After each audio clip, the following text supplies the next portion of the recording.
বাইকটা অশ করতে আসলাম, যেহেতু আমি কিছুক্ষণ বাইকটা চালিয়েছি, সো মিনিমাম 20 মিনিট অপেক্ষা করার পর তারপর আমি অশ করতে দেব। ততক্ষণ আসলে এটাতে রেস্ট দিব। এখন প্রশ্নটা হচ্ছে, বাইকটা আমি এখনই আসার সাথেই কেন অশ করব না? তো এর পিছনে কারণ হচ্ছে, আমি যেহেতু বাইকটা বেশ কিছুক্ষণ চালিয়েছি এবং এই মুহূর্তে আমার বাইকের টেম্পারেচারটা দেখুন। এখন বাইকের টেম্পারেচার হচ্ছে 85 ডিগ্রি সেলসিয়াস। অর্থাৎ বাইকের ইঞ্জিনের যে কম্পোনেন্টসগুলো বা ইঞ্জিন অয়েল যেটাই বলি না কেন, এই টেম্পারেচারটা কিন্তু 85 ডিগ্রি সেলসিয়াস রাইট নাও। তো আমি এখানে কম করে হলেও 15 মিনিট বাইকটা এইভাবেই রাখবো। এই গাছের ছায়াতে রাখছি, দেখতে পাচ্ছেন, যেন আমার বাইকের ইঞ্জিনের টেম্পারেচারটা এই যে এখন 88 চলতেছে, এইটা থেকে মিনিমাম 50-এর নিচে আসে। তো কেন আমি টেম্পারেচারটা 50-এর নিচে রাখবো সেটা এখন বলতেছি। আমাদের বাইকের ইঞ্জিনটা যেহেতু 88 ডিগ্রি সেলসিয়াস তাপমাত্রায় উত্তপ্ত অবস্থায় আছে, এখন যদি আমি এই ইঞ্জিনে জাস্ট পানির ছিটা দেই, তাহলে এখান থেকে কিন্তু ধোঁয়া উঠবে।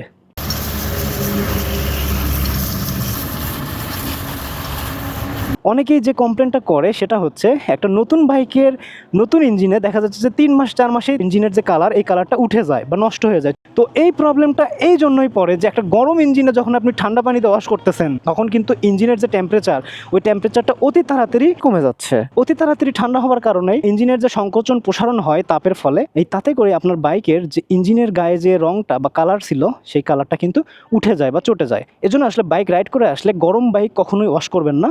যাদের বাইকের ইঞ্জিনের রং অতি তাড়াতাড়ি নষ্ট হয়ে যায়, এটাই হচ্ছে মূল এবং প্রধান কারণ। অতিরিক্ত গরম বাইক আপনি ওয়াশ করেছেন, তার ফলে আপনার বাইকের ইঞ্জিনের গায়ের যে রং বা কালার, সে কালারটা নষ্ট হয়ে গেছে।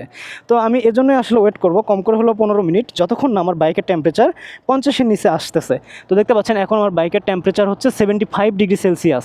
এটা 50-এর নিচে না আসা পর্যন্ত আমি এখন এই রকমই এই গাছের নিচে এই ছায়াতে রেখে দিব।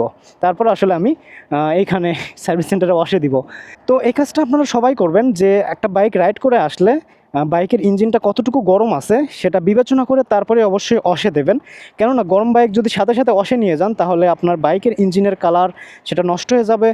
আর পাশাপাশি যে ফিজিক্সটা এখানে কাজ করে, সেটা যদি আমি একটু এক্সপ্লেন করি, সেটা হচ্ছে, একটু ফিজিক্সের ক্লাস নেই, যদি আমি ফিজিক্সে বা অঙ্কে অনেক দুর্বল, তারপরেও যতটুকু জানি ততটুকু আপনাদের সাথে শেয়ার করি।